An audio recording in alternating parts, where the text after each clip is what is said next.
কুমিল্লা বিশ্ববিদ্যালয় বন্ধ ঘোষণা এবং হল ত্যাগের নির্দেশের প্রতিবাদে বিক্ষোভ ও মানববন্ধন করেছে শিক্ষার্থীরা। সকালে সাধারণ শিক্ষার্থী, ছাত্রলীগ, বাংলা বিভাগের ব্যানারে আলাদাভাবে কর্মসূচি পালিত হয়। বক্তারা এ সময় বলেছেন, উপাচার্য শিক্ষক সমিতির দ্বন্দ্বের জেরে শিক্ষার্থীরা ক্ষতিগ্রস্ত হচ্ছেন।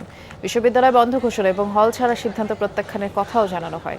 ৭ দফা দাবি আদায়ে বেশ কিছুদিন ধরেই উত্তপ্ত ক্যাম্পাস। উপাচার্যের পদত্যাগের দাবিতেই গতকাল একাডেমিক ও প্রশাসনিক কার্যক্রম বর্জনের ঘোষণা দেয় শিক্ষক সমিতি। পরে সন্ধ্যার দিকে বিশ্ববিদ্যালয় বন্ধ ঘোষণা করা হয়। বুধবার বিকেলের মধ্যেই ছাত্রছাত্রীদের হল ছাড়ার নির্দেশ দেয় কর্তৃপক্ষ। অবশ্য ভর্তি পরীক্ষার কার্যক্রম চলমানই থাকবে।